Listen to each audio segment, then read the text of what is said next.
we stay a cut above by niching and also by making sure we add immense value to our clients with the education piece and with the staff that we employ for them, which work full-time just for that client. Management and leadership are different. So I think knowing how to play with your strengths is number one, because it's all about people, clients, staff, etc.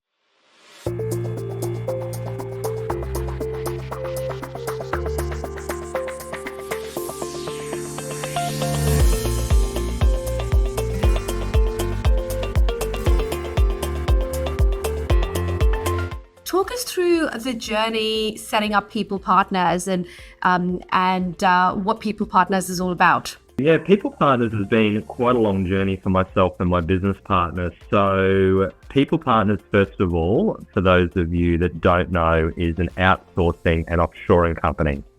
So to people having their first look at us, the easiest way to explain it is that we help businesses, so small, medium and enterprise businesses, ASX listed businesses, but ultimately our niche is those smaller to medium businesses. We help look at their workforces and help with their needs to find offshore team members.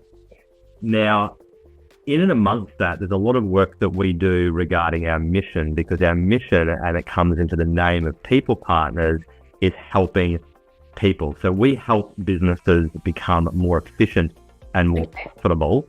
So a lot of what we do is working with business owners and key leaders within a larger organization to strategically look at their workforces and then look at opportunities for them to grow, scale and be more efficient, which often leads to reducing labor costs, and that requires offshoring staff.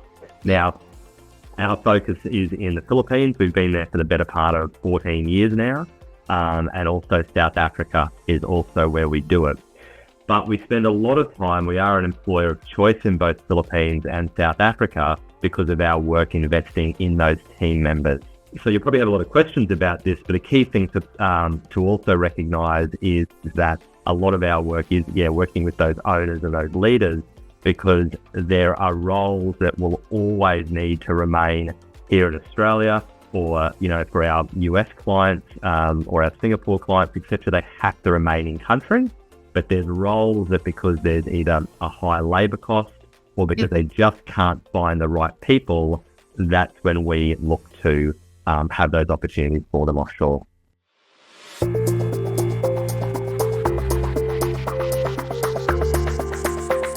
With the resurgence of offshoring, there are a lot of businesses doing, offering similar propositions.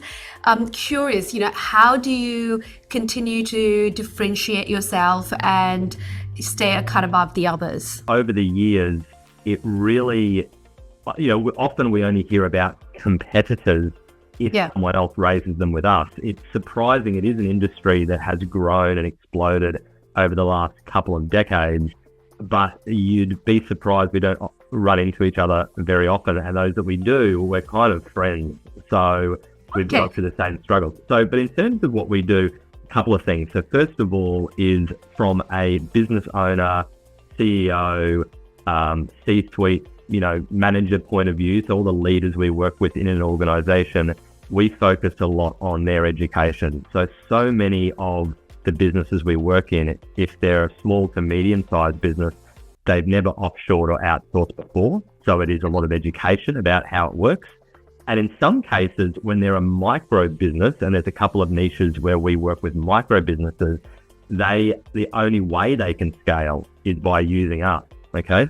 And therefore we are their very first person that they've ever hired. They've never even hired an Australian, or if they're in Singapore or US, one of those country people first. So we're often teaching them about what it's like to be an employer and then what it's like to outsource and offshore. So a lot of education. I speak a lot on workforce engineering and segmenting workforces, so structures on how to be efficient. So a lot of my team support those themes as well. And we have a couple of very strong niches as well. So whilst some of our most successful clients come from varied industries, from music labels to medical to allied health, etc., we do have some niches in financial services and mortgage broking, in education and training organisations, and also in a area called EOS, which is a entrepreneur's operating system, which is a group of businesses around the world belong to that as well. So we stay a cut above by niching and also by making sure we add immense value to our clients with the education piece and with the staff that we employ for them, which work full time just for that client. We are an employer of choice with them. So we spend a lot of time around their training, birthday gifts, Christmas gifts, retreats, parties, community, upskilling. So we really want to make sure that we look after those team members that we hire for the businesses, and we look after the businesses as well.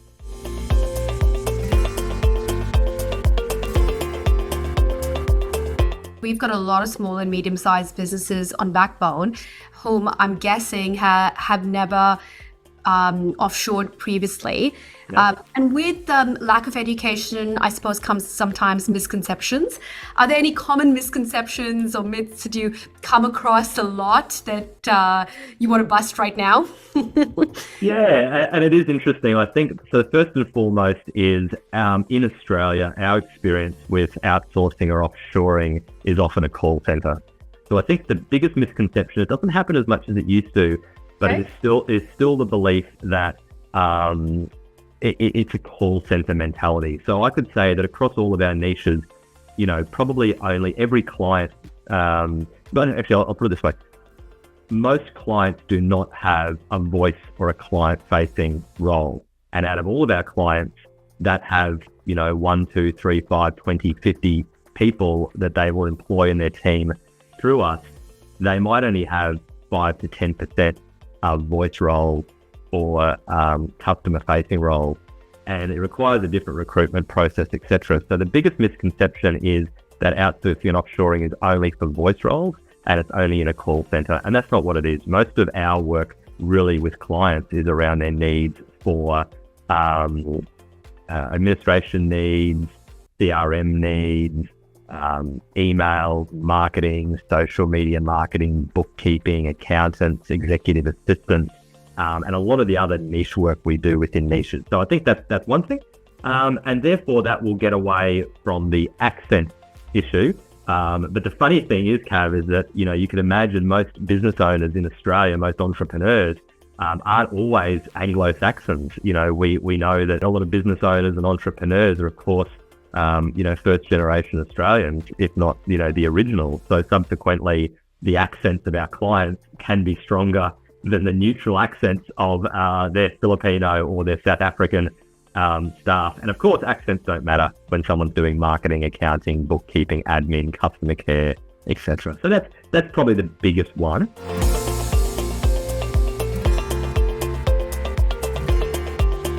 If you had to look back, what were some of those learnings from the early days? Or if you had to do it again, rather, what would you do differently?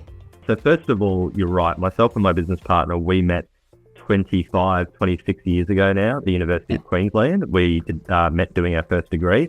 And whilst we never worked in that degree too much, we've had multiple businesses together over the last 20 years, with people partners being our biggest and our baby, where we spend our time. Now, the lessons are, I suppose, is that it is far easier now to set up a company than it's ever been. So right now, for any of your business owners and entrepreneurs that are happy to set up a business or are going to set up another one, you can grab a company and an ABN online in a second and set up some bank accounts and you're done. So it's never been easier to set up a business, but of course, it has been very, very, very difficult to set up businesses in other countries. So our challenges are, oh my goodness, Australia is easy. Philippines and South Africa is just full of government tape. So again, we've taken care of all that so that all of our clients don't have to. Challenges are always around people. So my biggest lessons, my two biggest lessons are always about how to lead and manage people. I don't believe leaders and managers are the same thing. So I would like to say, and I'd hope that my teams and my clients would recognize me as a great leader, but my business partner is an exceptional manager. He's also a leader, by the way. Perfect balance. Watching this, but management and leadership are different. So I think knowing how to play with your strengths is number one, because it's all about people, clients, staff, etc. And the second thing is about the entrepreneur and the business owner protecting their own time. So the biggest thing I work with when I speak to leaders, either managers or CEOs, COOs, small business owners, etc., is how to defend their own time. And that is often in the context of when we work with finding them a PA or an EA, how to chunk activities for them to do and where they should be spending their own time. So I think the biggest lessons as a business owner are about working with people, both clients and your own staff, and also about how to defend your time and how to make sure you're spending time on the things that you love to do and you are good at. And then, of course, we delegate all the things that you don't like to do or you are not good at, if we can. And of course, that's where offshoring comes in, because sometimes we can't afford to do it in our home country. So we do need that offshore support.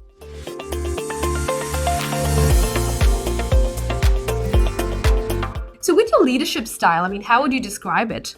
And it's varied, obviously, because as I said, we've had multiple businesses over our journey together. So therefore, my roles within those companies, both now and in the past, do change depending on the needs of the companies, how many staff and so forth that we've got. But generally, if I was to make a distinction between them, as I said, is a leader needs to lead from the front. So it's not about turning back around and saying, do what I say. It's all about do what I do. And we've got some unique structures in our business at the moment because we do run on this system called EOS, Entrepreneurs Operating System, and that is a niche of ours where we support those businesses as well.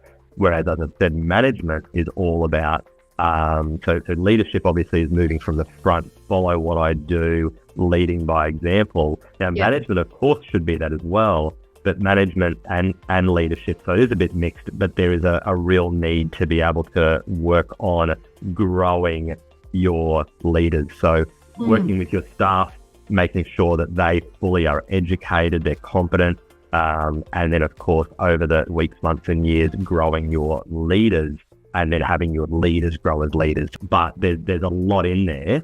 And of course, sometimes our discussions and strategic sessions with clients spill over into this sort of stuff, which in turn ends up helping their Australian organisations as well. It's not just, that's probably where the value's added as well, because they're like, hey, this is a whole organisation. You may just grow with us and never replace anyone in Australia. Sometimes you do, sometimes you don't. So it's all about lessons to help business owners, no matter what you're doing. So there's some nuggets in there, and we can flesh those out. Yeah, it sounds like you've struck the perfect balance because, leading from the front, has huge merit. It, inspires your team and allows you to show them the way. But it then sounds like with your business partner, you also got the benefits of the leading from behind where no one gets left behind. And, it's all about steering the pack and making sure that, you win as a team. So, kudos to your team.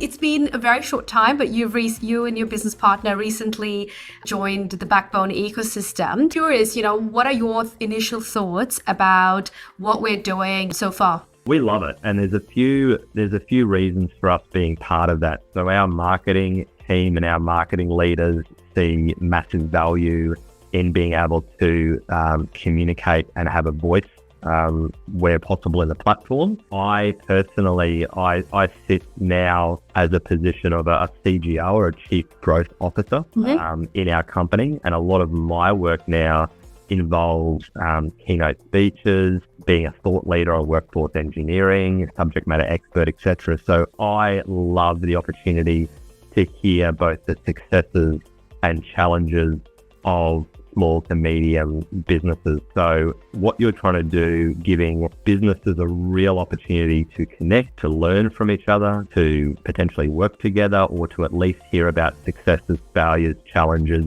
overcoming it, however people choose to use the ecosystem.